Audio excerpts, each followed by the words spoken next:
Oh, mute it. Yeah, just you can just mute Okay, it. I got it. Hi everyone.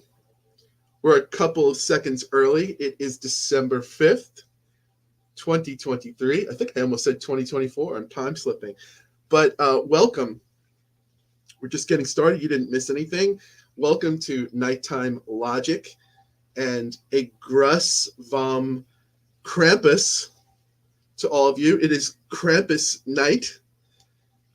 And this is, yes, if you're just joining us, we are here at Nighttime Logic to celebrate two fantastic authors and to celebrate Krampus, the Christmas demon. So yeah, I'm here. I'm here with Jeffrey Ford and Ben Francisco, and we're going to get to them and introduce them in just a minute. First, just a couple of words about how we got here, or at least about how I got here tonight. I just launched a book with the help of a bunch of my friends and the help of a cool reading series in September. Um, I just launched. Jeff was talking about it off camera. I just launched The Serpent's Shadow, which is a bit of a monstrous book. We launched it in September in an event called Ghost Stories by the Fire, run by host, author, and actress and tarot expert Sasha Graham. And I was really fortunate. I had Luisa Colon, who can't be here tonight, but she will be back. Here's Luisa's book, Bad Moon Rising. It's really great. I was with Luisa and no stranger to the show, Robert Levy, and Ben Francisco was there to help me launch the book, which is all great, except after we have the event plan and everyone's picking their stories, the host is like, oh, by the way, the format is you don't read from your own stories. We just go. It's literally we sit around the fire and tell ghost stories, and I'm like, oh, cool. I love telling ghost stories. No, they have to be real life ghost stories. And I'm just like, what you talking about, Willis? I'm just like I felt like to the idea, and I very graciously, Robert and Louisa and Ben also were really good sports about it. It wound up being a great event, but I was the only one that got to read from my fiction. So that night we were like, hey, let's all convene again on Krampus Knot and let's hear from Ben's fiction and Robert's fiction and Louisa's fiction, which didn't plan out. And I had to reschedule Jeff's date. So it was just, the winds of fate have brought us here to two great writers and two writers that actually mean mean a lot to me. We can forward back to Ben and I are classmates from a long time ago, and our instructor in this workshop was the great Kelly Link. And Kelly was, this is by means of introduction to Jeff and Ben. Kelly was going around the room and asking, us before the workshop, like, who are you? What do you write like? Who do you want to write like?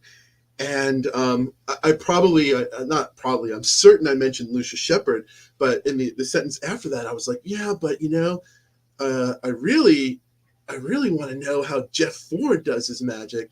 And I was either sitting next to Ben or sitting across from Ben. And I either pointed at Ben or said, I'm like, and I also want to know how, and I just met him like the day before. Like, I also want to write just like this guy. Because, I just read one of Ben's stories. I think it was, now I forget the name of it, but it was the one about my superhero sister. And, we were talking about structure, but Ben's writing even in the workshop format really amazed me. And just as Jeff's writing amazes me, another workshop story, then we'll get to the authors right after I finished my Clarion class. This is back in 2002. Somehow I was lucky enough to be friends with Gavin Grant, and just would ask questions of Gavin, and Gavin would give these very Zen koan master like answers where I'm like, how do I be a writer? Gavin was like, Dan, well, to be a writer, you have to see other great writers like this guy who's reading tonight. That guy was Jeff Ford, who I'd never heard his name or seen his stuff before. This is 2002. And now the Jeff while Jeff does not dress in a cape and silver boots and have lightning flashing around him, he should, because he's a master and a wizard. He's a very assuming dude. So when it showed up, it's just like, hey, it's just this dude, looks like you and I sitting there. And the story he read was I believe it was A Night in the Tropics. And I was so blown away by that story. And after, like, Gavin was blown away too. And like, we went up to you. I actually asked Gavin first. I was like, what the fuck was that? I'm like, was that real? Like, how did he do? Like, what is, I had never encountered fiction like that before, both in the strength of the prose and in, just the way it made me feel. And, Jeff's such a strong reader and convincing voice of that. Just like, I'm like, well, was that real? So I remember, Jeff, I asked you just as like a fan after that, I'm like, hey, what, because Gavin was like, well, why don't you go ask the author? I'm like, hey, was that real? And I think you were like, I think the answer, you were like, yeah, there's a couple of guys that were real. If you said the name of a couple of guys, but like the rest of it, I think I'll be coy about not saying, but you always mention a couple of guys who are real life inspirations. So with that, welcome, Jeff. Welcome, Ben. I think if you guys can unmute your mics. Do I have to unmute you? I unmuted you. I got it. Hey, Jeff. Hey, Ben. Welcome, Gruss von Krampus, to the two of you. Thanks so much for being here. How are you guys? Good. Good to see you guys. Let me. It's an honor to be here. So, I'm excited to be here with Ben and Jeff. Hey, we've got some friends here in the comments. We've got Rebecca Rowland and Lisanne Lake. Hi, Rebecca. Hi, Lisanne. Hi, everyone joining us. Let me introduce Ben and Jeff to you all. Ben Francisco is a queer Puerto Rican writer whose stories range from magic realism to space opera and have been published in Lady Churchill's, Rosebud Wristlet, Podcastle, and From Macho to Mariposa, new gay Latino fiction. They won the Indiana Review 2022 Fiction Prize, judged by award-winning author K. Ming Chang. The first novel, Secret Ambassador of Earth, which is coming soon, a young adult space adventure, will debut. Is that in late 2023 or is that coming in early 2024, Ben? In February 2024. February 2024. Outside of writing fiction, Ben has 2 decades of experience in the nonprofits and philanthropy, working for immigrant rights, LGBTQ rights, and racial justice. They've also worked as a church receptionist, middle school teacher, and highly unsuccessful gardener. They live with their husband, Juan, in Brooklyn. Welcome, Ben. Great to have you here. Jeffrey Ford is our next author.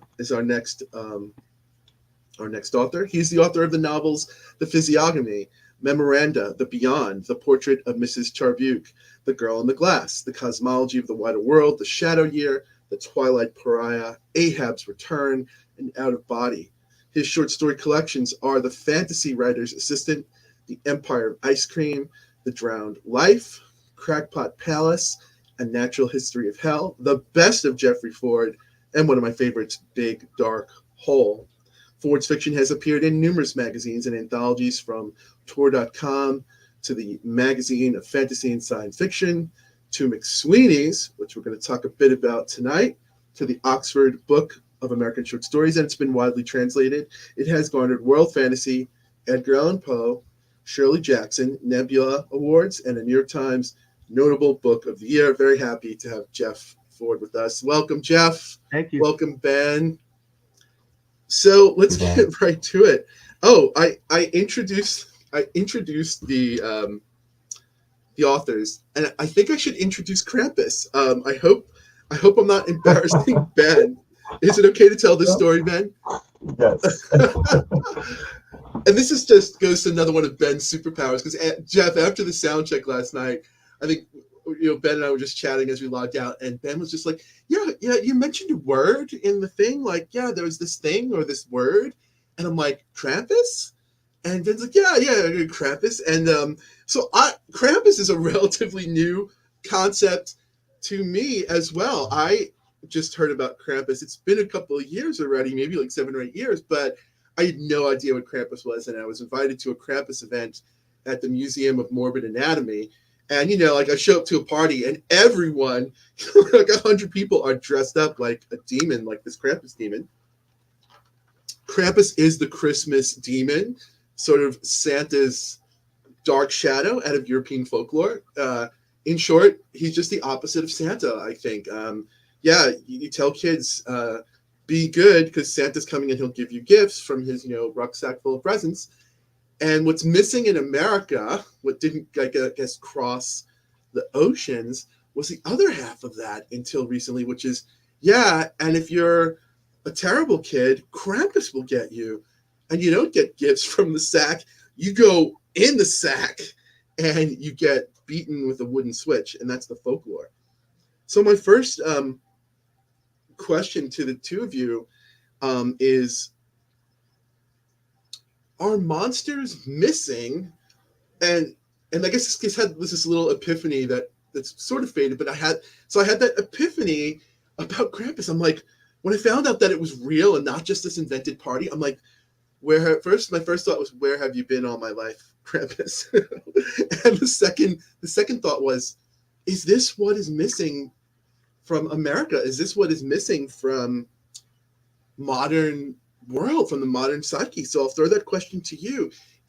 Are monsters and the darkness perhaps we associate with them, what's perhaps missing from mainstream thought or America or the world today?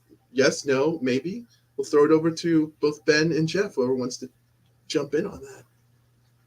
Go on, Ben. I was going to let you say something brilliant first, Jeff.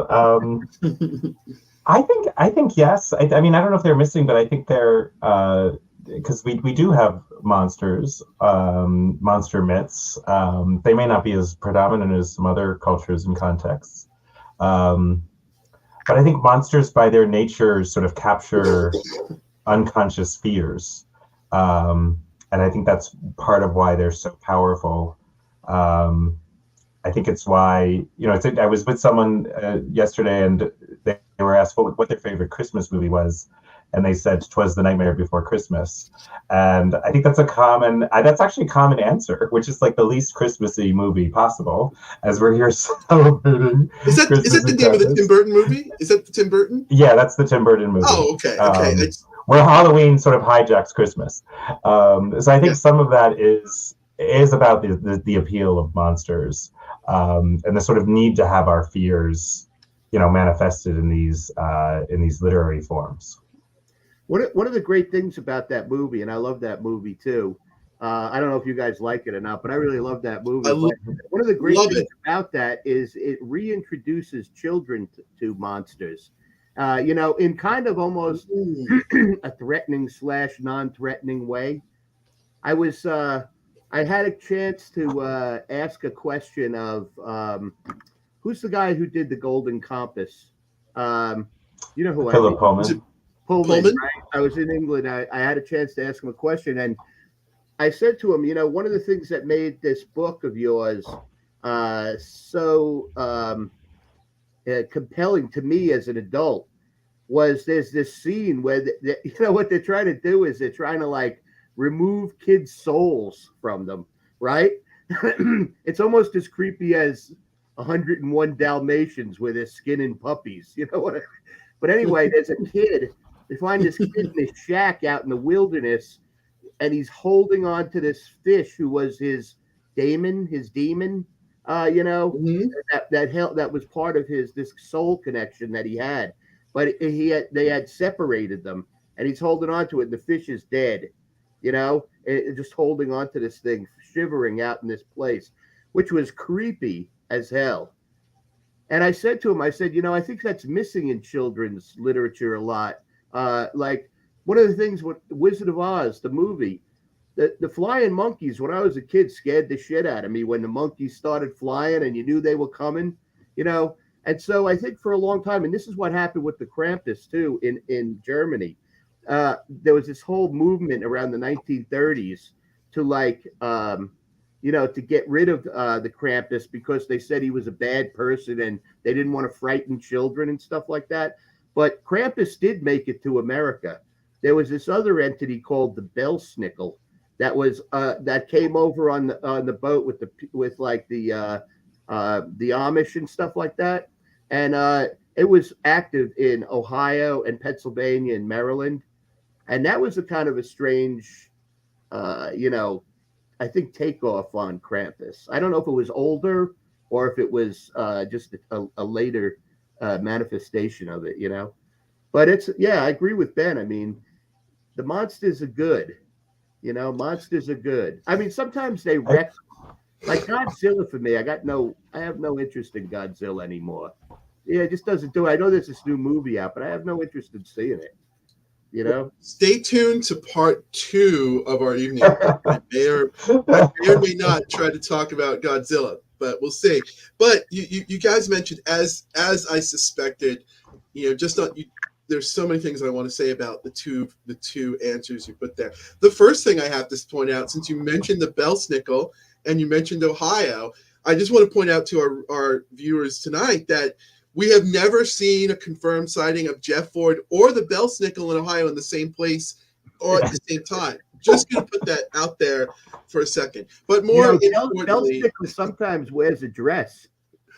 You know that? You know, seriously. That's part of the law. I did a research for a story on this, you know, on the Belsnickel, and I dropped it. But I learned a lot about the fucking Belsnickel. And it's time well spent. He comes in a dress at night, you know, with a whip and stuff like that. It's pretty interesting. And it just goes to my theory about just part of the thing where at some point where America went wrong, and part of that maybe that wrong turn. No, part of that wrong turn was just you know, where America became puritanical, or at the very least just misguided, where to say that the dark sides are wrong, to say that a man or a monster can't wear a dress, like these are, you know, like these are things that have been villainized unnecessarily and unlogically and unfairly. And I think that we're talking about all the things that got the babies that got thrown out with the bathwater for some misguided things. And Jeff, you mentioned reintroducing monsters to children, and that was just one of the thoughts de echelon. What is it? The critique de echelon. One of the things I was thinking on the staircase as I got here today, I was trying to think about. I didn't prepare for tonight, as you can tell, but one of the things I was thinking was, what is that? There's a relationship between monsters and our imagination and children.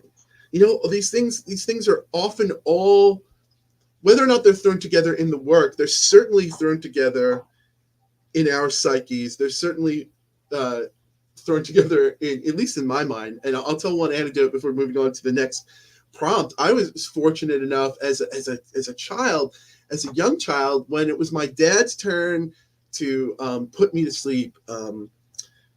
He didn't read me a bedtime story. I don't know how this came about, but he had a composition notebook, just one of those like black and white marble composition notebooks, and it was called The Book of Monsters. And instead of getting a bedtime story, my dad would draw me a monster every night before I got to go to sleep. And man, what great motivation to behave and be good, to have like another fresh entry in the Book of Monsters. And I don't know, maybe that's what saved me from from I don't know, becoming just another name and number.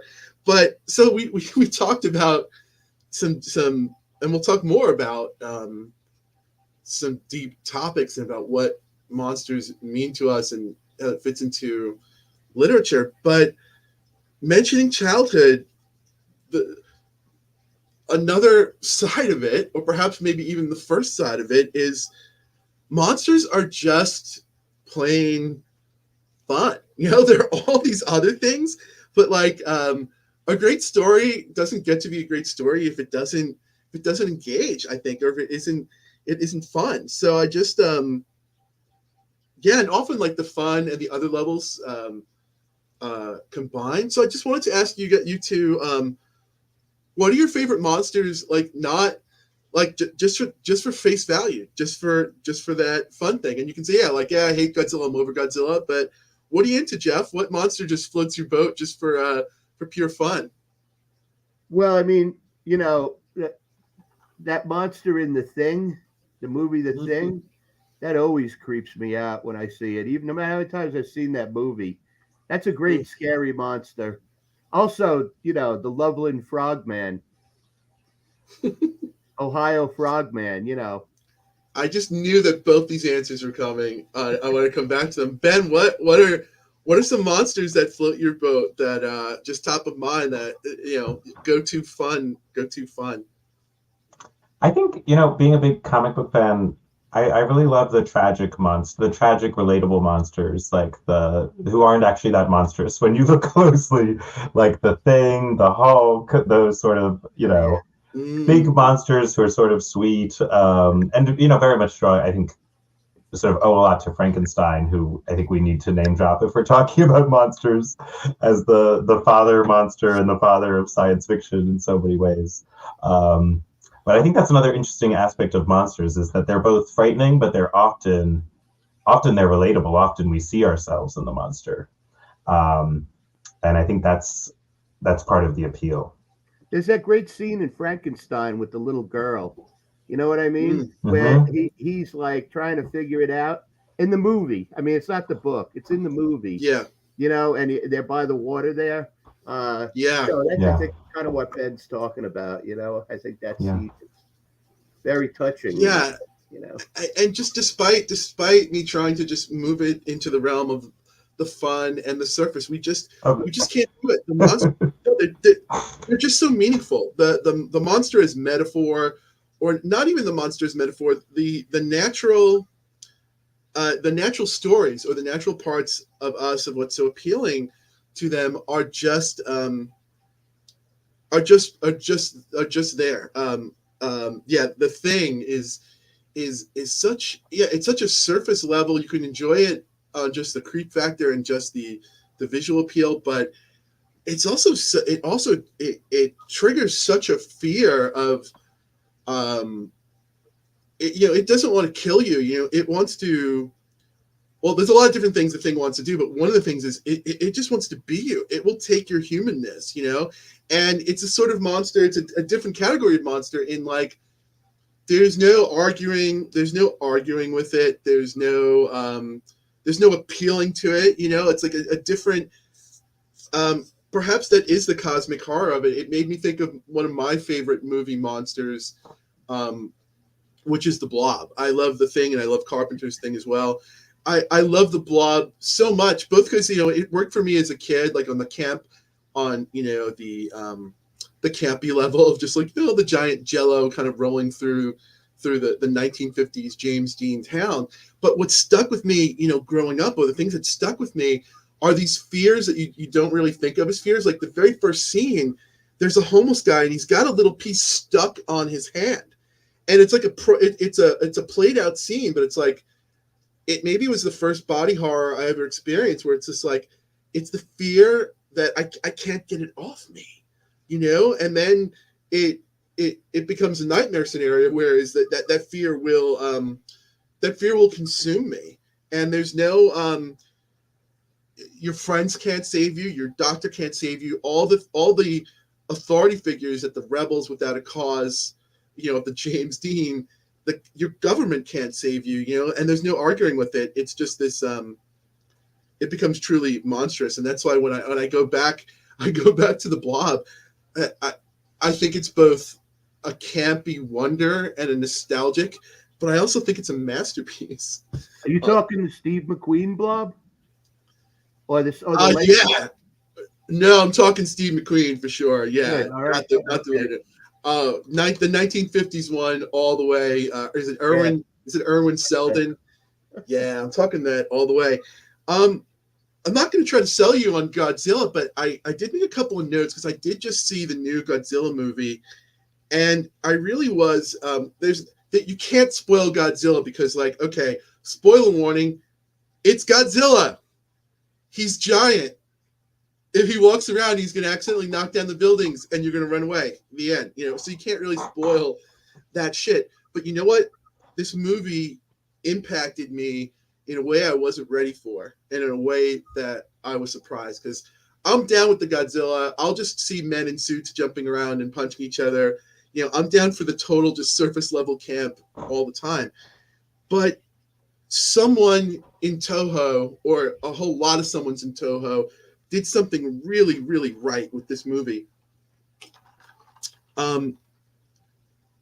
It felt like this new Godzilla was just a pitch perfect, flawless victory of magic realism. Like it was, they almost redid the entire movie that they did in whatever the 40s or 50s, but with just today's high standards of film. So, and they didn't break a note. So in that way, it operates as this amazing monster film. But what sets this Godzilla apart, probably from every other Godzilla film, with the exception of a couple of the Japanese Toho era films, where some of the Japanese language films really go into the national spirit of Japan and how it really differs from what it means to be an individual and what it means to be a member of Japanese society. Some of those films, you really, in the plot lines that accompany, most of the time the plot lines that accompany Godzilla movies are so thin. The plot line that accompanies, I won't say what it is, but the plot line that accompanies this Godzilla movie is just an absolutely, it's a beautiful story. It is a complex story. I'm just amazed at the steady-handedness of the human story. Even more so, it just astounded me in how, in that way, the monster is, it's still not even, I thought I was going to say, oh, we're going to get the monster as a metaphor. Because a lot of times it's like, okay, Godzilla is the metaphor for nuclear war. Godzilla is the metaphor for the fear of war. And yeah, that's there, and that's sort of there, but it doesn't line up one-to-one.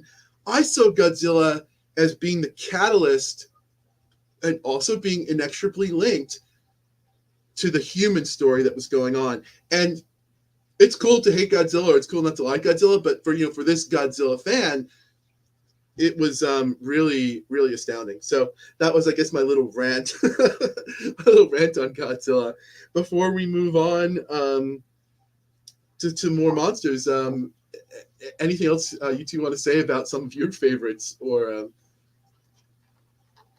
I'd say about Godzilla this is that, I mean, most of the movies up to maybe this one, I'll have to see this one now that you went on about it, but they're all about him fighting and stuff like that. And no matter what happens, you can't kill the goddamn thing. You know what I mean? He's coming back in another movie. And so with that, I mean, whatever happens to him, I don't get that excited.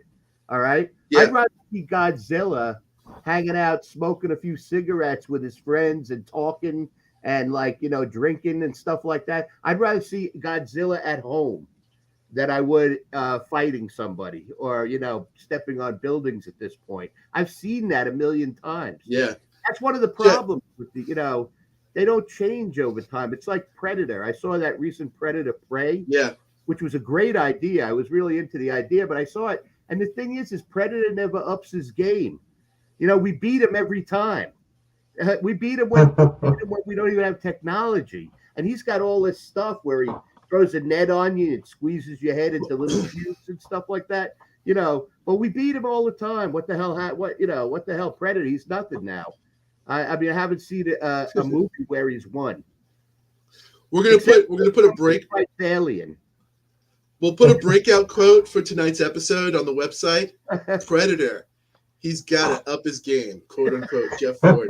But despite that brilliant quote, I think you're right, Jeff. I think no matter how much we love the monster or how much we love any particular trope or thing, it's still got to feel fresh, and we still got to feel a connection to it. And if you're just doing the same thing over and over again, that's why I think the monster, when used as a catalyst for human stories, that's really the way it goes. Superman, you can't beat him. He's always going to win. He's always strong. So, or like Batman, that's where it often becomes about. It just becomes about the conflicts. It becomes about the villains. And I think that's why we love the monsters. And I think we love the monsters in the fabulous sort of way. We love the monsters in the way that Brian Evanson approached his recent issue of McSweeney. in that there's a lot more to it than there. But Ben, you've speaking of that, you've got you're going to read a story for us. Is there anything you want to say by means of introduction to the story that operates on the borderlands?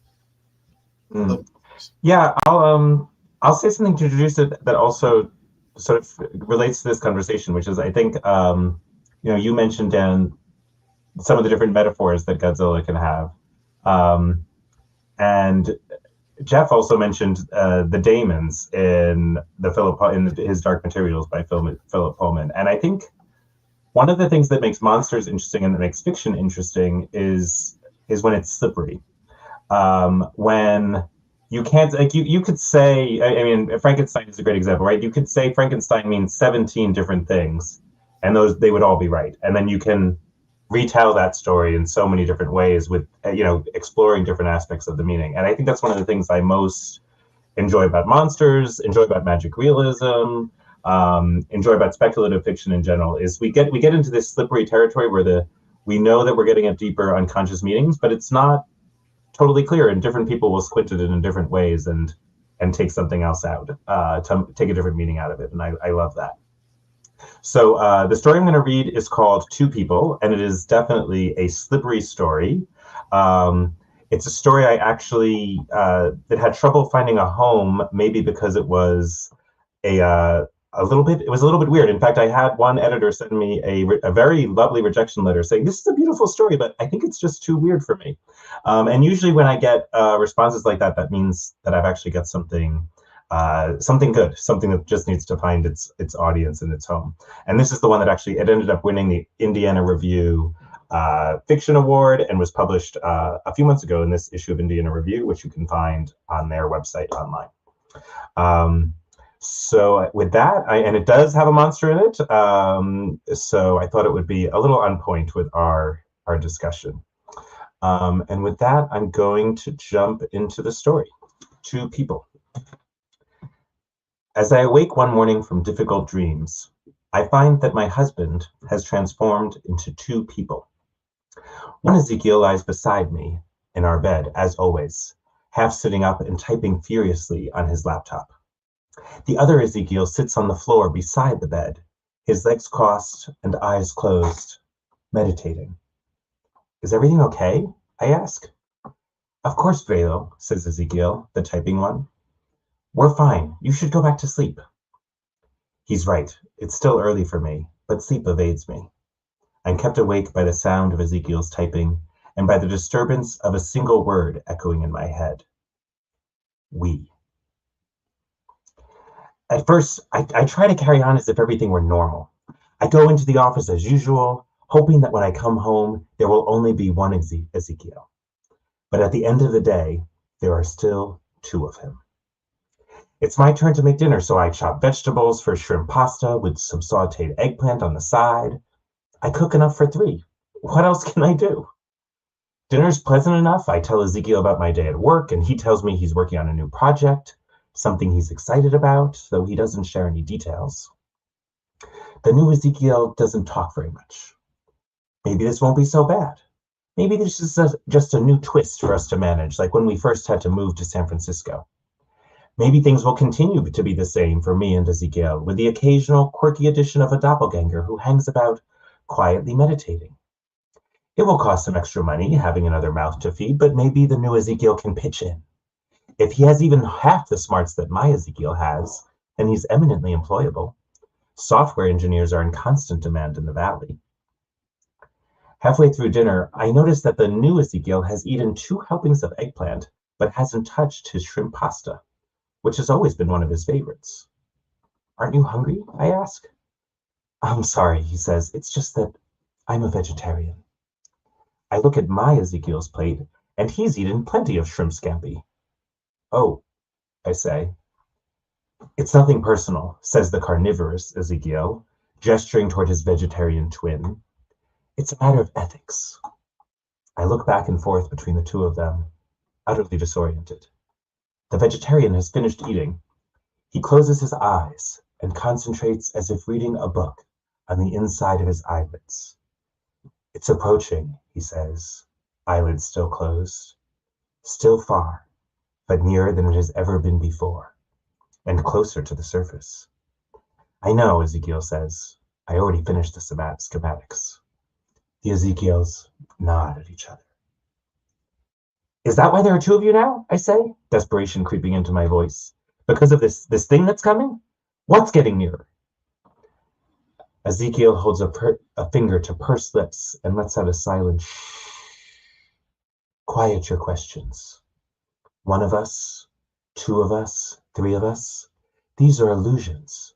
Only being has meaning. I literally have no idea what you're talking about, I say, and look at the other Ezekiel, the one I've been thinking of as my Ezekiel. Can you explain to me what he's saying? Ezekiel glances at me and gets up to clear the dishes. You worry too much, Wilfredo. I'm left alone at the table, dumbfounded. Ezekiel never calls me by my full name. The next evening, I get back from the office to find our apartment in disarray. The floor of the living room is strewn with metal parts, tubing, glass, and tools. Ezekiel is standing in the middle of it, screwing two parts together. He looks up at me without stopping the screwing. My new project, he says. How strange. In the past, Ezekiel has always worked in software, not hardware.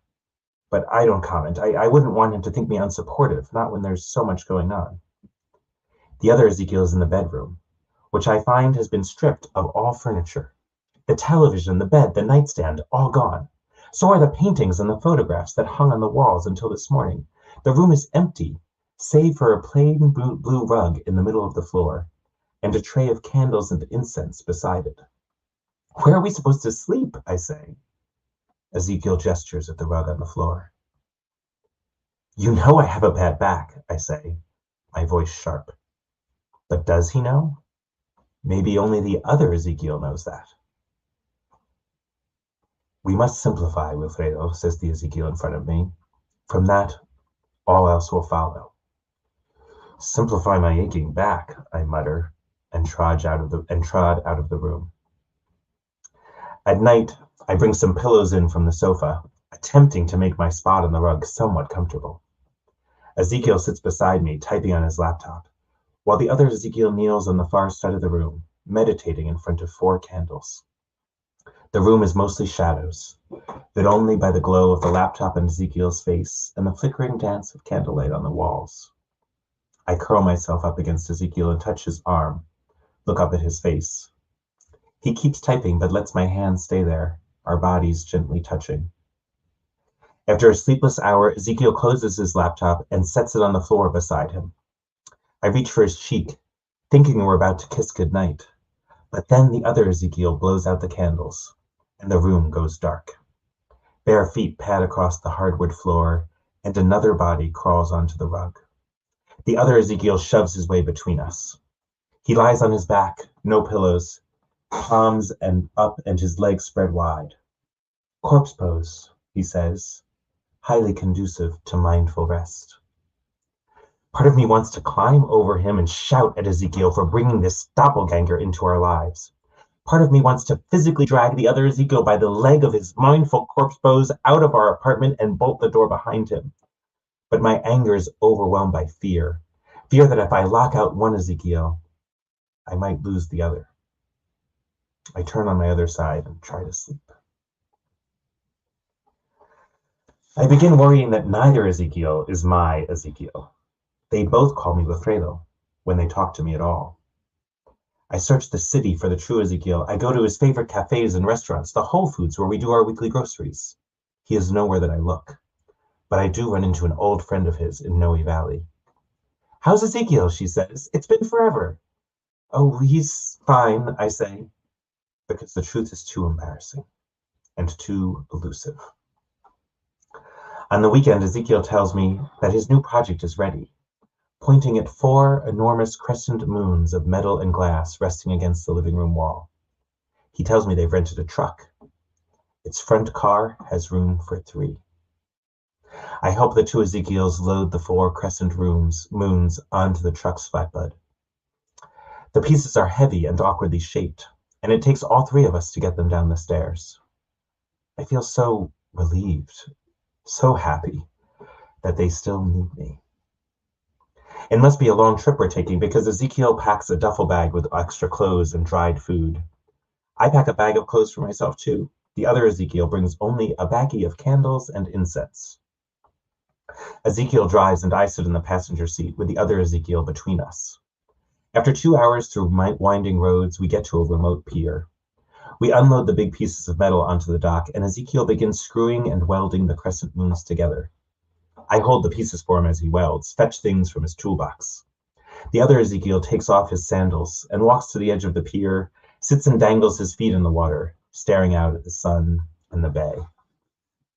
As Ezekiel completes the assembly of the half moons, I realize it's a small submarine that he's been constructing.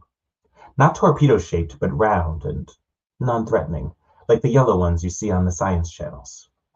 It's a gray metal sphere, not much bigger than a life raft. A curved window of glass in the front.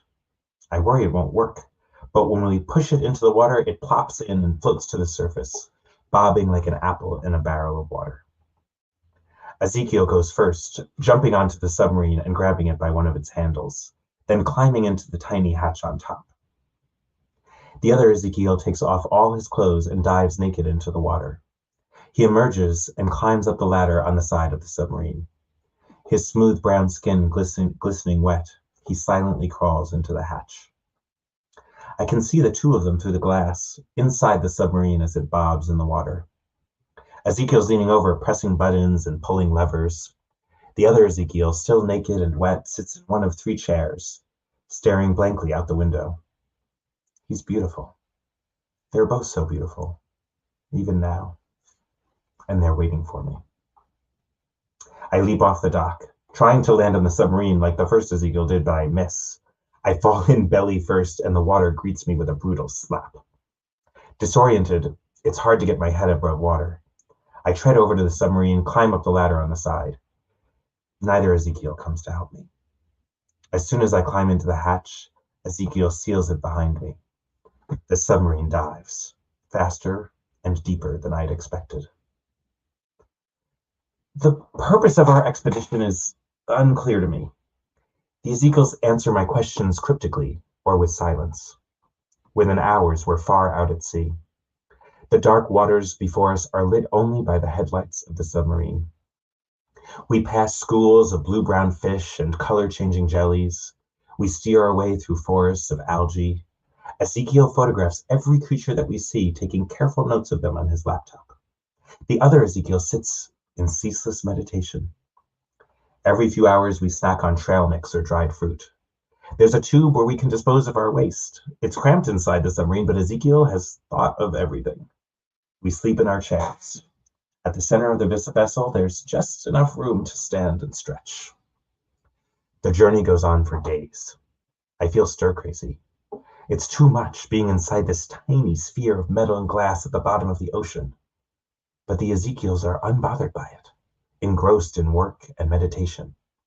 So I go along, hoping that we'll soon find whatever we're looking for, so we can go back to land and home. I'm half sleeping in my chair when Ezekiel's laptop starts beeping like a heart monitor. It's near, says the other Ezekiel, with a transcendent, happy smile. Ezekiel steers us deeper, and the submarine casts its light on a sheet of red rock. But then the rock moves. It happens so fast, all I see is a blur of red scales and a massive red tongue as the submarine is swallowed whole by the sea beast. Within the belly of the beast, a slimy wetness seeps into everything, and it is too dark to even see shadows.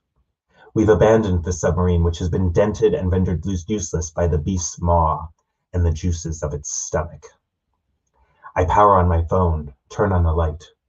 The battery is running low, but I can only withstand so many minutes of darkness.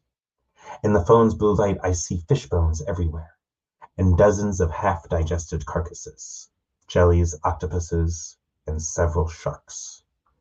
The beast's stomach is a swampy graveyard of the sea.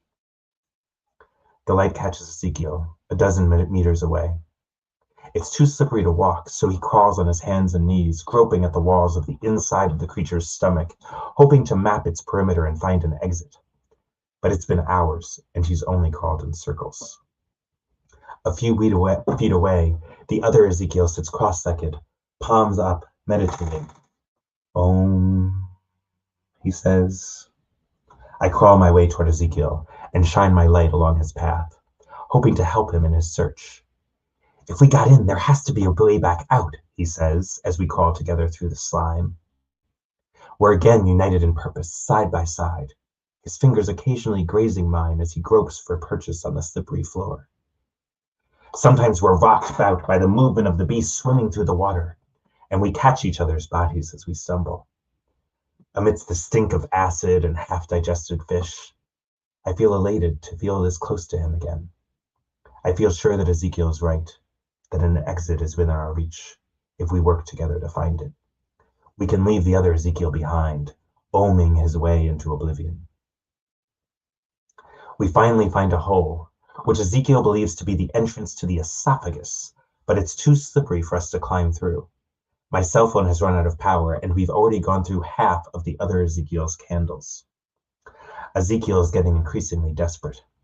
By the light of one of the few remaining candles, he rifles through his duffel bag until he finds a pocket knife. He snaps open the blade, his face determined. If we can't find a way out, then we'll make one, he says, crawling his way toward the wall. Under the candle's dim glow, he stands, raising the knife. With a single decisive movement, he stabs the inside of the sea beast's stomach. He pulls the knife out and stabs it again. All around us, there is a rumbling moan. The other Ezekiel looks on, his mouth gaping, horrified that the beast is being harmed. He crawls over to Ezekiel and stands in front of him, grabs his arm in mid-stab and stops it. We're here, he says. We found it, and now you're hurting it. I didn't come here to die in it, says Ezekiel, pushing his doppelganger away and lifting the knife toward the beast. Sacrilegio, shouts the other Ezekiel. Survival is not sacrilege, says Ezekiel, and stabs the beast again. The other Ezekiel rushes him, knocking the knife from his hand. The two Ezekiels stare at each other, eyes and arms locked in struggle. They know they're evenly matched. It's the first time they've been at odds. I see my opportunity and seize it. I take the other Ezekiel by the elbows and pull him back. We slip and fall onto the slimy stomach floor. Ezekiel, now free of his doppelganger, bends, this time digging it in and twisting it. The beast lets out a wrenching moan, and the floor itself rumbles. The ceiling and walls close in around us as the beast's stomach contracts. Then we are propelled, all three of us, back out into the ocean, riding a jet stream of fish, bones, and bubbles and bile. And I think I'm going to stop there and go back to the discussion. Thank you. I didn't get to say what an honor it is to be reading with Jeffrey Ford, who I'm a huge fan of, and with Daniel Braum on Nighttime Logic. Thank you, Dan. Such a great reading. Let's see if I can get us back to there we are. Great story. I love that story. Thanks for reading it. I didn't know it by name. I believe I read it.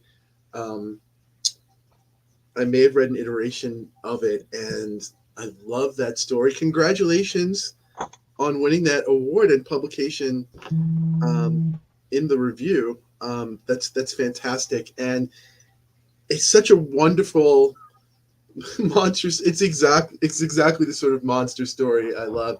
I love sea beasts. I love doppelgangers. You have both of them, and you just that scene. I'm glad that we got this. There's just the point where it's such wonderful, beautiful, and strange depictions full there. It's like all like, you know, all the aspects that I love about a monster story, where the doppelganger is inside the belly of a sea monster, mapping the interior of it. Is just like chef's kiss. Absolutely love it. What's the name of the story once again, Ben? It's called Two People, and it's in the Indiana Review. The Indiana. But now I got to get that magazine to hear the end, to see the end of it. Yeah, that is true. Yeah, we don't have time for the full story, but There's so few pages. I love the sense of claustrophobia. That's a monster to me. I really get scared in tight places. You know, you really capture that in that piece. Thank you, Jeff. Really well done. Thank you so much. Thank you so much, Ben. We've reached the next part of the show tonight. There are two more books that I want to talk about that do veer into the monstrous. The first one is we'll get to it. I'll just hold it up. This one's called American Cannibal. It's edited by Rebecca Rowland. It has a lot of great, really diverse cast of characters, of horror authors in there. The reason I'm mentioning it tonight is I just read Jeff Ford's story in there, which I believe is called Seasons Out of Time. Is that the right name of the story, Jeff? Yeah, it's lyrics from that song, that Terry Jacks song from way back. You know. Well, you know, I actually can't remember the name of the song now. Man, you know, like I'm all about the 70s and nostalgia, and that one is slipping my mind. But remember, we had joy, we had fun. Oh, Seasons in the Sun, that song. I thought that song was creepy in itself for some reason. I don't know. I always thought there was something more going on in it than what what was on the surface. And it's a fantastic title for your story, because I'm not going to spoil the story. It's a sort of story that's kind of hard to spoil. I'm going to mention that in a second, but it really works for the title. So American Cannibal is a book about, in addition to just being a book about killers or a book about cannibalism, each story takes place in a different time period in history. And Jeff's story takes place in the 70s, which is really, so it's a story after my heart. Jeff, mentioned, like he mentioned it in terms of Godzilla. Like, I'm not gonna show up for Godzilla because I'm over it, or I'm tired of it. He fights, and what's new about it? And before I read American Cannibal, that was the way I felt. Killers and cannibals and that side of horror, that side of monsters, the human as monster, was kind of tired for me. And I'm not knocking it, because it's huge. It's very popular. It's very important, the human monster. But for whatever reason, it's a hard sell for me. But I just wanted to mention, I was talking a little bit about it before we went on, just how much I loved this story. And we don't have to deconstruct why we love something. I think it's fair, and maybe even just fun, just to, hey, we love what we love. I love quoting Regina Spektor, the musician Regina Spektor, who just says, I don't have to know about my inspiration. I don't have to know why I love something. I just do.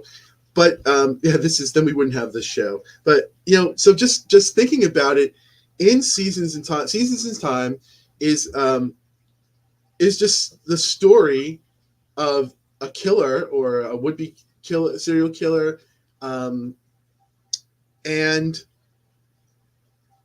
what I love about the story is it's at least to me it was, and I think it's part about the structural choices and part of about the writing, it's a foregone conclusion. We have the story of a killer, and he's stalking people, and he wants to, or is going to try to kill them.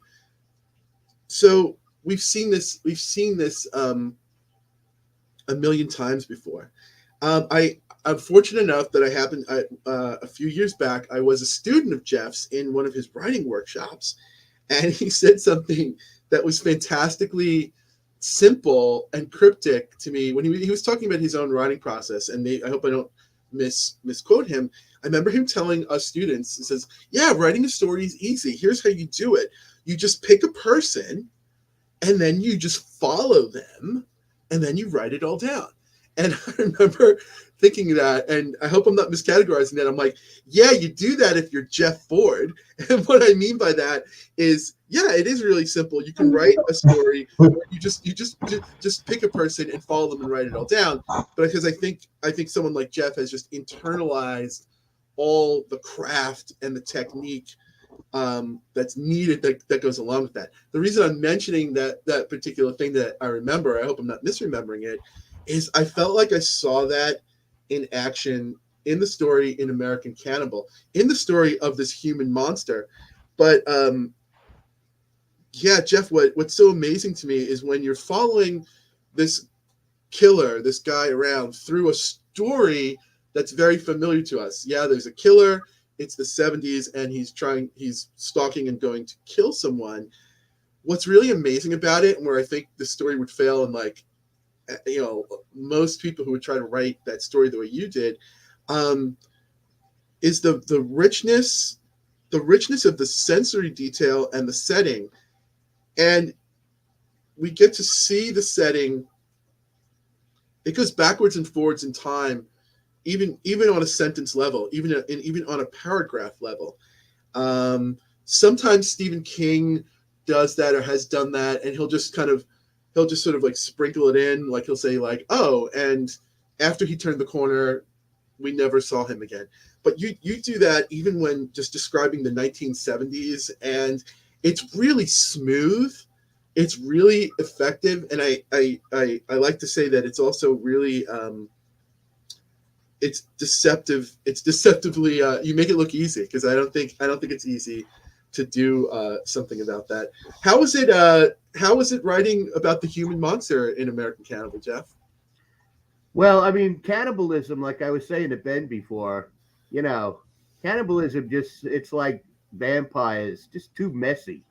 You know what I mean? All I could picture is I don't have enough paper towels to clean all this shit up. You know what I mean? So, but when I got asked to be in this book, and I'm so happy I was, you know, I took it as a challenge. I'd never written anything like that before. And I was like, you know what? How many people are going to actually ask me in my life to write a cannibal story? I might as well jump in this, you know? So thanks to Rebecca and Doug Ford too for getting me involved in it. But anyway, you know, what I based the structure on was that show Mindhunter and the movie Zodiac. You know, that's what got me interested. Then I just thought about the 1970s, and you know, the 1970s was the time of the serial killer. You know, all these famous serial killers came out of that decade. And so it just seemed like a good fit. Plus the gas crisis, what you need something that people want, where they're not going to be too critical about how they get it. And that's how the guy draws people into his house. He goes by the gas station every night, and he always sees a line there. And he waits till the gas runs out. And then if somebody's hanging out there, like bitching out the attendant or something, he walks up and tells them, I got gas at my house. I got a can of gas. And then they say, well, can I buy some off you? And he goes, sure. I'm just going to charge you what they charge you here, you know? So he lives right around the corner, and then he takes them home, and it's, you know, dinner time. He has a hibachi. Jeff, I feel like them on. He cooks strips of them on hibachi with garlic powder and rosemary. I'm always astounded at your amazing instincts, and I'm always astounded at how maybe I'm just seeing the serendipity or the synchronicity of these programs. I love, at least I'm seeing how your story and Ben's story, they work together as sort of like these dark points on a spectrum, because I'm just realizing now, I believe your guy's name was Victor, the serial killer that you portray. In many ways, he's just a different sort of doppelganger. He's just very much human, and he's not a sea beast. He's not an actual doppelganger. He is, in these mundane details that you're talking about, he is I think you described him as being as intelligent enough, like a fox or like a super genius, but like in a fox-like way.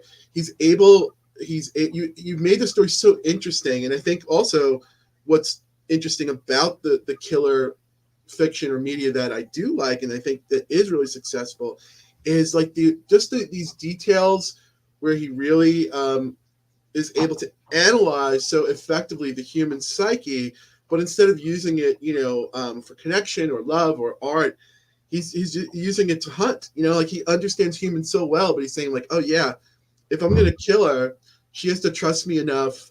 And he takes a situation that's so awkward. I remember the killer is trying to convince her not to drive, and it's like, how do you convince someone so awkward to be like, hey, let me just jump in with your dog? Like he even buys a dog to make himself less of a threat, like a cute dog.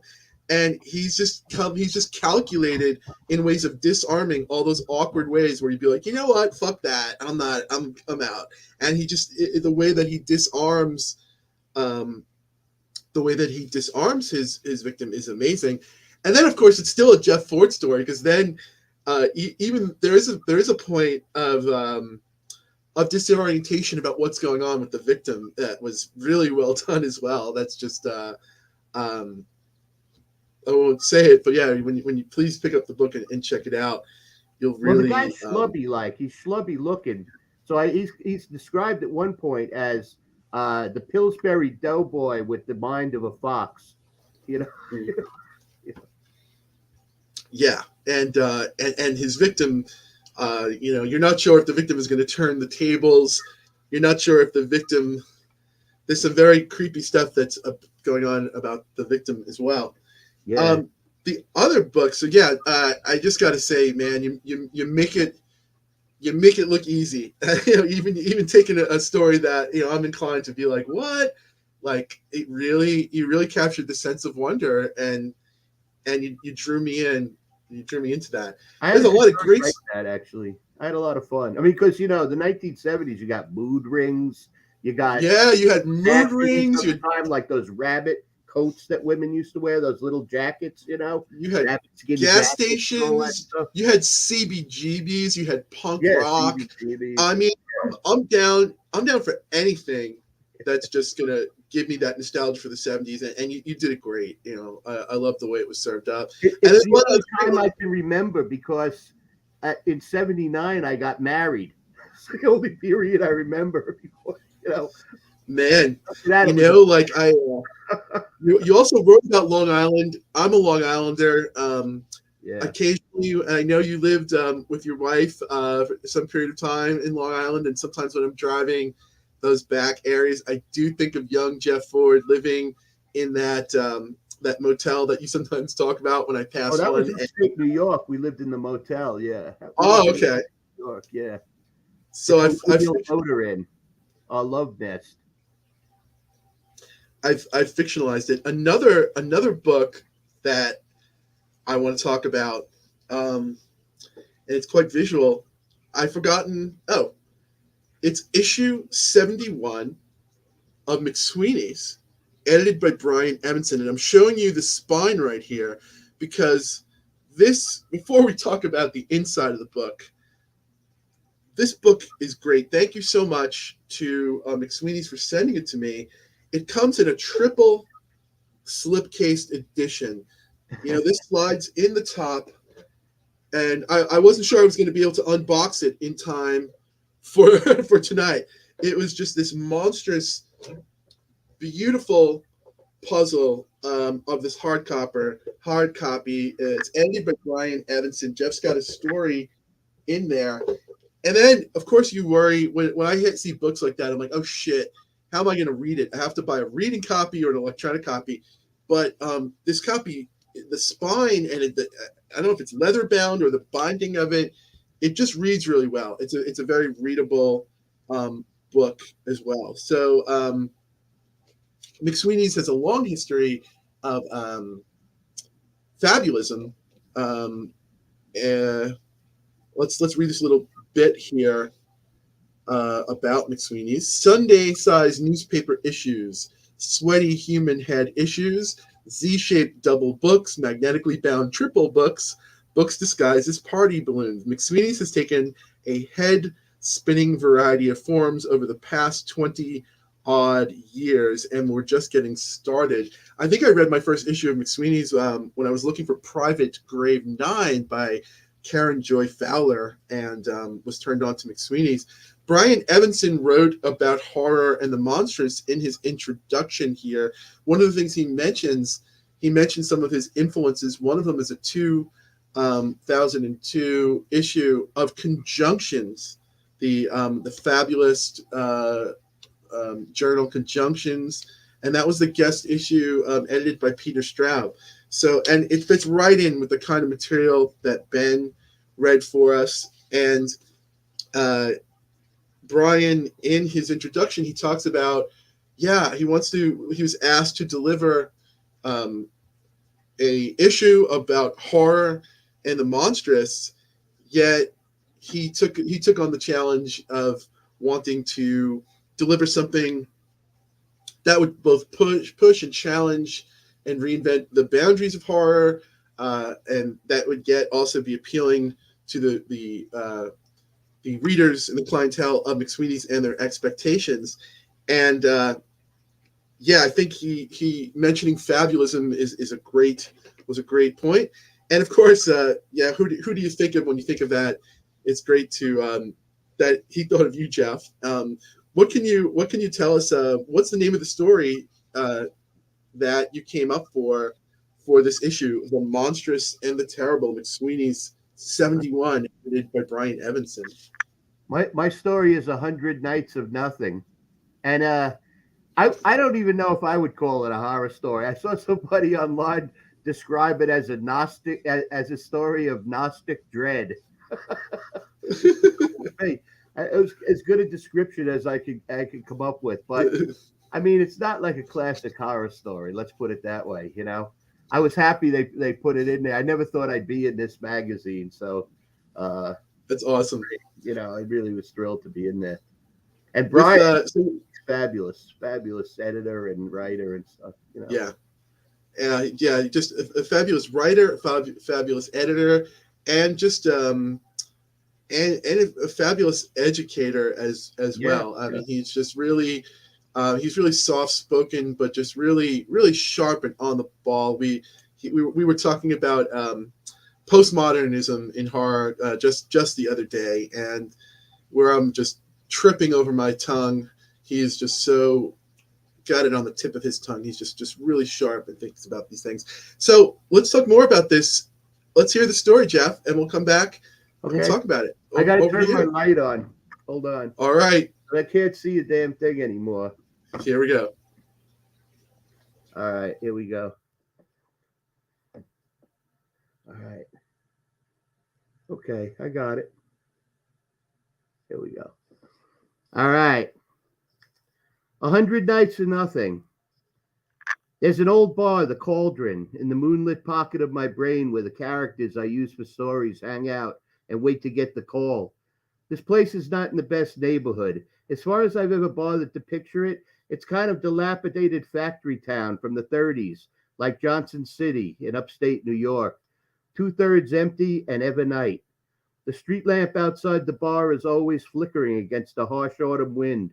Newsprint and wrappers fly by the big window, sometimes tumbleweeds. Still, inside, the Cauldron is warm and beer is cheap, 30 cents a glass. The house supplies cigars and cigarettes at next to nothing. And let's not forget the commiseration of other fictive souls waiting to surface, take their first breath on a page. The way it works is I get an idea for a story, and there are usually very vaguely defined characters in it, at least a couple. For a while, I followed these phantoms, getting a sense of them, their personalities, their idiosyncrasies. Once I feel like I've got enough, I put in a call to Black-Eyed Susan, the bartender at the Cauldron. I tell her the kind of character I'm looking for, and she suggests one of her patrons, weighing their characteristics and my needs. You know, it's not a science, but she's never failed me. I recently called her after daydreaming a story at Walmart while waiting for an oil change. I gave her the particulars, a good head of dark hair, a brush of a mustache. The guy had to be in his 60s, but still in good shape. Green eyes. He wears jeans and baggy button-up shirts with comic panels on them. I vividly saw in my imagination a Captain Easy shirt I'd wear myself. I left off then, and Susan said to me, "That's it." Susan said to me, "That's it. That's all you have for me to go on." He has to be secretly interesting, like he's going to be a spy, or maybe a juggler, or maybe he'll just juggle as a hobby. Secretly interesting, though, however you want to figure that. I know it's slim pickings, but I'm counting on you. I'm going to follow him for a few days and see if he can't shake loose this story that's now just a half a haunting. Boss, we don't get the same clientele in here as we used to, she said. What do you mean? There's not that many characters around. In fact, less and less every year. Where'd they go? Some can't take the rejection after so many years of you writing story after story and them never getting the call. These are he's, she's, and theys that have been here since you started. The old timers, one every week or so, they just finish their drink, get up from the bar, put out their cig, and walk out without so much as a word. They go to that bridge at the end of town. The structure only reaches halfway to the other side, and the river it crosses isn't water, but oblivion. One step off the edge and it's goodbye, Charlie, or Maisie, or Raphael. You probably don't remember they ever existed, but I remember them. Let's face it, the Cauldron isn't bad as a stopping off point on the way to print, but its charms are definitely a diminishing return as the decades creep forth. Okay, just do your best, I said. I'll get back to you, she said. It's going to take a little while. And it did. 2 nights later, in my dream, I was exploring the basement of the abandoned school that was across the street from my house where I lived in South Jersey. While walking the dog to the field behind the school, I saw that one of the big black metal doors that usually made the ancient behemoth a tomb had somehow been left ajar. Down in the third basement, I discovered a waterworks of fountains, canals, and waterfalls that went down and down to the center of the earth with Escher's impossible architecture. I was on a walkway going over a small set of falls, spotted Susan standing in the middle, leaning on the rail. As I approached, I said, "What do you think of this place?" "It probably means you have to piss," she said. "Isn't that what they say?" "More than likely." "I got somebody for your story. Come to the Cauldron tomorrow at 3 p.m. Drinks are on the house." "You mean me?" I said and laughed. I did say the house. She vanished, and I woke up and went to the bathroom. At about 2:45 the next afternoon, I took a cup of coffee and went out back under the apple trees, where I had a patio chair and little table set up that I could lay my notebook on. There was a good strong breeze blowing from the west, and I watched the sea of cornstalks bend and sway. One moment the sky was a resilient blue. The next I was slipping through the moonlight and in the front door of the Cauldron. The results of that day were less than adequate. I feared Susan must be losing it. Excuse me, and wondered if she'd really been speaking about herself when telling me about the fed up old timers who took the plunge to Nowheresville. I had either an idea or a premonition of her walking out along the unfinished bridge at midnight. In any event, what she came up with was this guy who went by the name of Chinslow. No first name, or maybe no last. He was a puffy, pale marshmallow of a man, a real schlub. He did have dark, wavy hair and a mustache. I have to give her that much. As far as his being a juggler, though, the only thing he'd be juggling would be his nuts. Later in Susan's office, I told her, "I don't know what you think you're doing, but that ass-faced loser in the bar is a million light years away from what I was asking for." She winked at me with her black eye and smiled. "Look, you've got a limited talent pool at the Cauldron these days. You're old, your characters are old. I don't mean they're old men, but every one of them is somewhat informed by an old man. The creative pep is set at medium low. I don't know why I picked Chinslow. It was a gut feeling, but, in the long run, it was your gut feeling." Hoping to cut Susan off from going into an exegesis about the fact that whatever happened at the Cauldron, I was responsible for, I promised her I'd follow him for a few days and see if her hunch paid off. So for 3 afternoons at 2:45, I got comfortable out under the trees. Butterflies in the garden, continents of white passing overhead. A moment later, I was in the Cauldron. He came every afternoon through the dark streets to drink its weak martinis, 2 fingers holding the glass and his pinky pointing the way to the dog star. He wore a floppy hat fit for a cowboy's sidekick and a long, dirty white overcoat. Around 3:30, everyone was surreptitiously on the lookout for him. Eventually, the door opened, the bell rang, and he entered, slouched forward, always dripping wet, as if caught in a downpour, even on clear nights. Then his name was silently mouthed down the bar in a wave, Chinslow. The very non-utterance of it swept back like a missing breeze to those in the shadowed booths and all the way to the kitchen. As he perched on a stool at the end of the bar, anyone who'd been sitting near him got up and either cashed out or slipped away to a different spot. They weren't even polite about it. There was eye rolling. There was huffing. Poor old Chinslow nodded at them, and I think he tried to smile, but it came across as a grimace. The only one who didn't have a problem with him was Susan. She brought him those weak martinis, fresh and fresh, made with bottom shelf shit, 2 olives on a white plastic saber. Chin up, Chinslow, she barked and laughed behind her cigarette. He put his money on the bar. The usual, hun, she asked, and he nodded, water dripping from the brim of his hat. On the third day, as I sat studying my character, Susan, with a tray of beers for a booth in the back, stopped momentarily and whispered in my ear, "What do you think of Chinny? Coming around?" I too spoke low as we both stared down to the end of the bar, where the leading man of my next story sat sipping martinis with an expression like he was drinking farts. "He's kind of a sack of potatoes," I said. She laughed and walked away. By day 4, I'd resolved to follow him once he left the bar.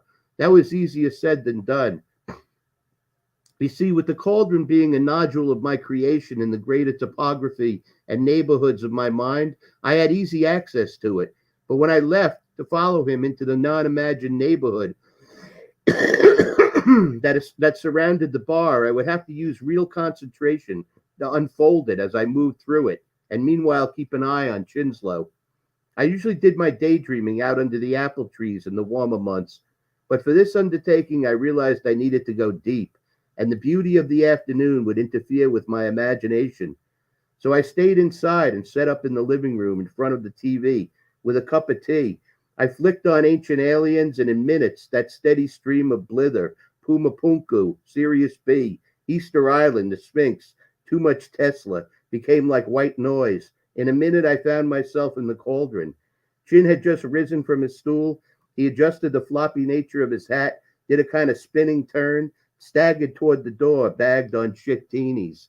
I sprang into action, doubling my scarf around my neck, zipping my jacket. I caught the door as it closed after his exit, waited for a few breaths, and then followed. A cold wind hit me in the face as I stepped out onto the sidewalk. The moon was a dim smudge of a glow behind cloud curtains. The dark neighborhood loomed around me, an ominous effect for nothing more than silhouettes.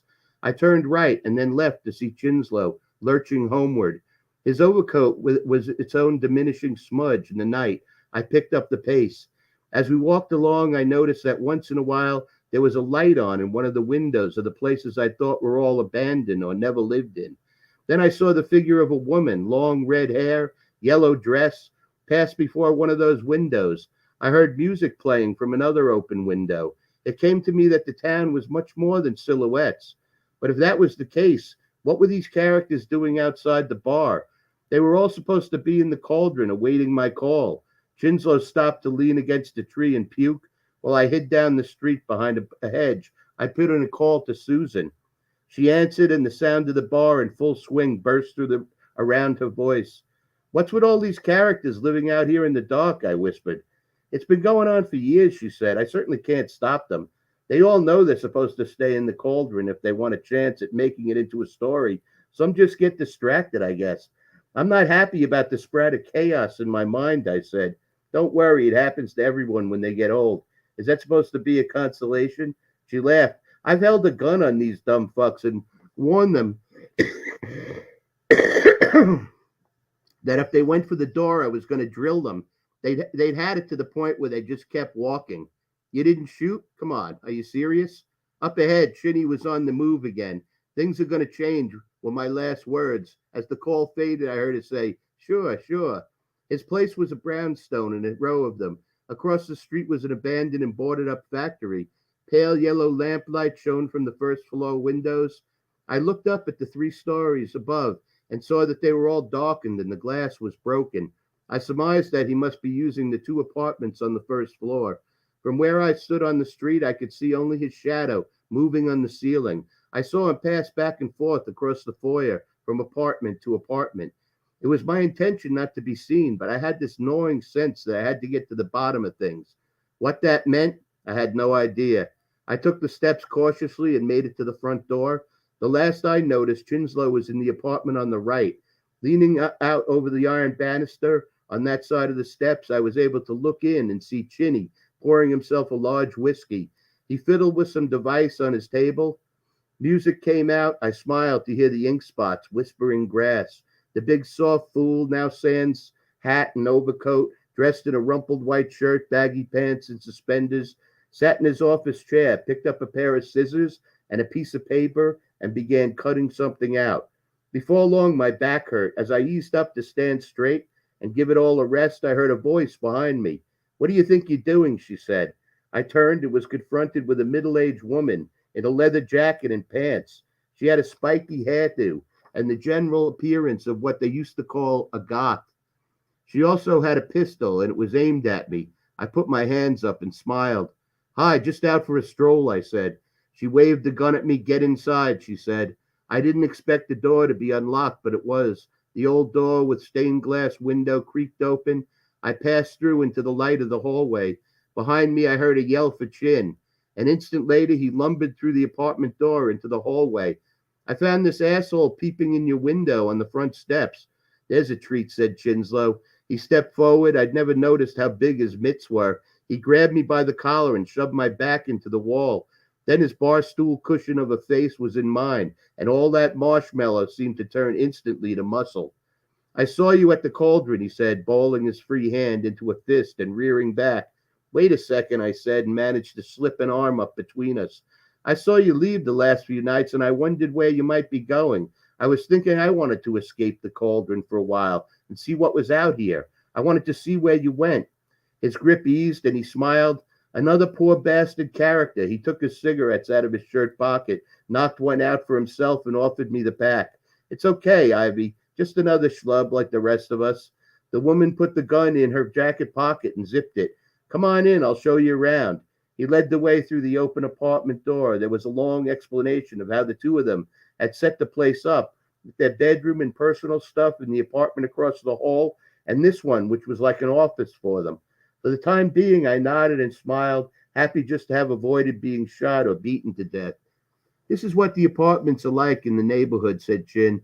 "Any apartment you don't find someone living in is yours, and there's a shitload of them. It's that easy. You could still go to the cauldron and get your cheap beer and smokes. What about food and electricity? If you seriously move into one of these places, the electricity just comes on somehow. I can't explain, but I'm not complaining. As for food, there's a grocery in town that's open one night a week. The dude behind the register is savage, outlandish laughs and big teeth, a crew cut you could land a chopper on. It's believed that he's based on an old relative of the boss." "What do you mean, the boss?" "You know what I mean. We're all characters. Ultimately, there's a writer up there. His life and thoughts trickle into the night town, and they determine the nature of some things." I realized while he spoke that black-eyed Susans were my grandmother's favorite flower. "Pretty fucked up," said Ivy. I forced a laugh. Chinslow led me to his desk. Laid out in front of his chair were sheets of black construction paper with cut-out black and white figures on them. There was a bottle of whiteout nearby, and I could tell he'd splattered the stuff across some of the collages to recreate a sky full of stars. "Wow, these are cool," I said. As he spoke, I surveyed what I could see of his artwork. He told me, "That's why no one wants to speak to me at the cauldron, because I'm creative, in competition with my creator. It seems traitorous to them to defy the source of your existence." "They might have a point," I said. "Tell him about the story," said Ivy, who took a seat on a white divan across the room. "It's called 100 Nights of Nothing," said Chin. "I'm making a collage for each written chapter, and then the manuscript will be destroyed." "Nothing?" I asked. "Yes, it's a fantasy. These people live in a mountain, and every winter they close all entryways into the mountain and hunker down against the deadly temperatures and unrelenting darkness. You know, in the style of Max Ernst, Un Semaine Debout, or A Little Girl Dreams of Taking the Veil." I was amazed that Max Ernst had made made it down to this crummy neighborhood of my imagination.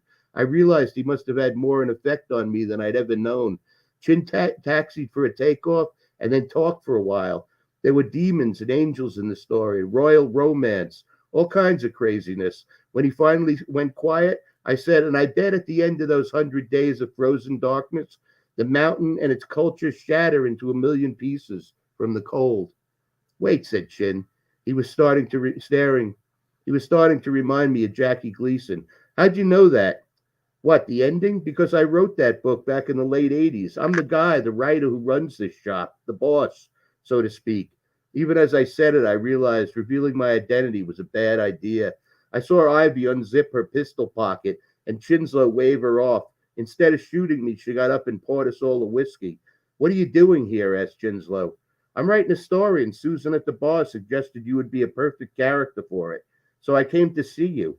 He touched the bottom of his glass against the rim of mine and drank up. On a strange impulse, I did the same and drained my drink. My throat burned like hell, and for a second I thought I'd puke. Chinslow got up and told me to sit in his chair. After fetching a seat from across the room, he sat to my left. Ivy had gone back to the divan. First of all, said Chin, what makes you think I want to be in one of your sad-ass stories? We stopped thinking about you a long time ago. We're getting out of here. Out of where? He spun his finger in the air. All this noir bullshit, whatever you want to call it, Nighttown. So you're leaving me? Completely, said Ivy, and I noticed that the zipper of her jacket pocket was open again. When I discovered your old manuscript for the 100 Nights of Nothing in a wrecked cardboard box in an abandoned basement in town, I immediately picked it up and flipped through the pages. As I did, a brittle newspaper clipping flew out. The headline read, A Way Out Theory. It was about this famous scientist, Dr. Leland. I never heard of a Dr. Leland. Don't you think, considering who I am in the scheme of things here, that I would remember in some form a Dr. Leland? You don't know half the shit that goes on down here, he said Chinslow. So Leland claimed he had scientific proof that the river of oblivion that runs beneath the half bridge does not sweep you away to death and beyond. Instead, what he apparently proved is that it's a way out of this consciousness. You jump in and wind up in some other writer's mind. I laughed. Who's to say the next person is going to be any better than me? Your story I'm taking with me in pictures. The river dissolves all text. Words turn to salt as a precaution against theft. I had to translate your old book into pictures. I dare say it's miles more interesting as a collage. The nights will be a prompt for a new novel to the next writer I'll inhabit. You're going to steal my work, I said, and the room started to spin. I figure in about 5 years you could start looking in the bookstores and libraries for 100 Nights of Nothing by some other writer.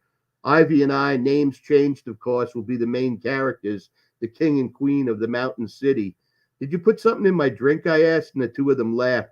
Whatever they'd given me made my head heavy and dreamy and stole all power from my legs. I couldn't move, though I had it in my heart to bolt for the door. Instead, I sent off a weak call to Susan and got her answering machine. I thought really hard. Find me. Bring a gun. We had to drug you to incapacitate you, said Chin. I mean, in a moment, in a good frame of mind, you could cancel all this and turn us into pebbles on the side of the road out of Nighttown. With you like this, we have a chance. Through the blear of my intoxication, I watched them moving around the desk in front of me, collecting the 100 individual black pages of the collage. When they had it all together, they placed the manuscript in a worn briefcase. Chinslow put on his overcoat and hat. Ivy replaced her leather jacket with a lined hooded coat. As they made for the door, in stepped Susan, brandishing her own pistol. Despite my excitement at seeing the bartender coming to my rescue and the effects of the drugs, I did have a thought. There's way too many guns in Nighttown. I tried to say Susan, but it came out like mud. Chinslow and Ivy turned and laughed at me. I was shocked to see Susan joining them. I thought you were going to meet us at the bridge, said Chinslow. I came to make sure you guys got away. The others are at the bridge. They might have even started jumping. Go ahead, I'll keep the gun on them. Let everybody move on, and then I'll head over there. That wasn't the plan, said Ivy. It is now, said Susan. The couple left, and I closed my eyes. When I opened them, I was in Susan's office, sitting across the desk from her. I noticed she still had the gun at hand. I could tell for certain that more than an hour had passed. It was evident from her look of calm that whatever was supposed to have happened had taken place. Feeling better, she said. You were in on it with Chinslow and Ivy? Everybody was in on it. We had to diminish your power with that drug so you wouldn't interfere either consciously or subconsciously. What was that stuff? Ivy cooked it up. It's called the absence. So everybody jumped in the river, I asked? Yeah. For an instant, I was struck senseless by the realization. I'm now a writer without any characters. Maybe it's for the best. What the fuck am I going to do now? Jesus, what treachery. Boss, you know as well as I do that there was always only one character, she said. With that, she put the gun in her mouth, and I wasn't fast enough to stop her. Thank you.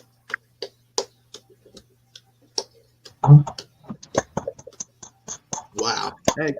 Great story, Jeff. Thank you, Ben. Wow. What an ending.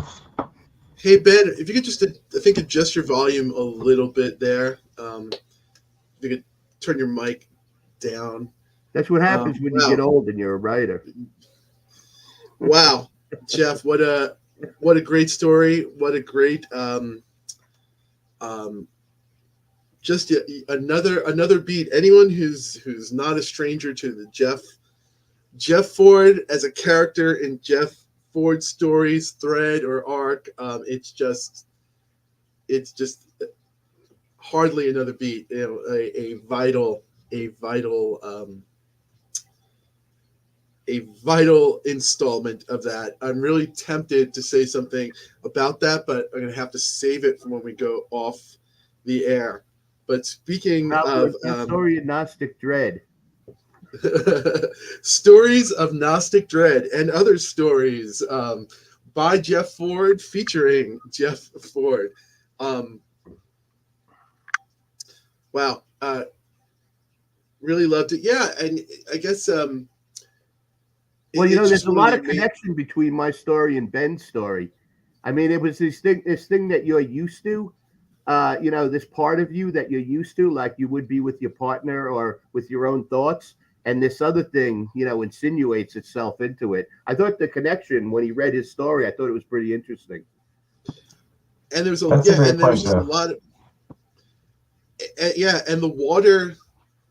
The proximity to water where all of this is taking place. I just love that concept of the River of Oblivion. In both stories, there was this way out going on. Yeah. You know, very, and just some great turns of phrase, like the words will turn to salt. You know, for fear of theft. You know, but they'll reconstitute in someone else. It's just this. It's a great interstitialness. I love the horror stories. I just love the stories that are just stories. It's fun to play in the horror sandbox. It's fun to call them ghosts or call them monsters. But you know what I love about both of your bodies of work and both of the stories we hear tonight is just the way that those stories operate that way. I want to wish everyone. Again, Agruss von Krampus, thank you for coming, for talking about monsters with us tonight, for exploring monsters, and for just having fun with these great stories and these great monsters. I realized I didn't introduce myself. I am your host of Nighttime Logic. I'm Daniel Braum.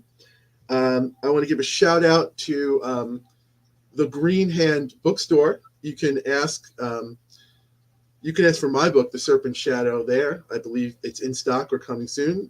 And you can ask for Jeff Ford books. Michelle at the Green Hand Bookstore can help you with that.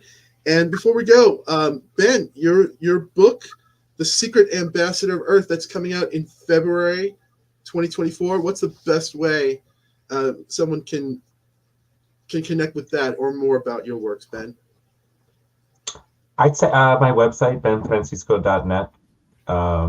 It should be available for pre-order in a few weeks.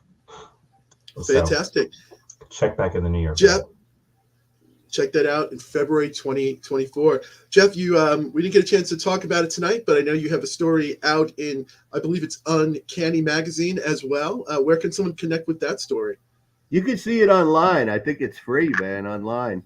Is it free? I think okay, cool. Yeah, it's online. Yeah.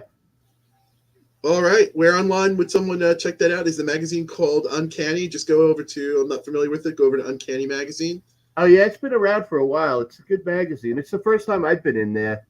They're doing a fundraiser now for to try and get money for the next couple of years to keep All going. right, cool.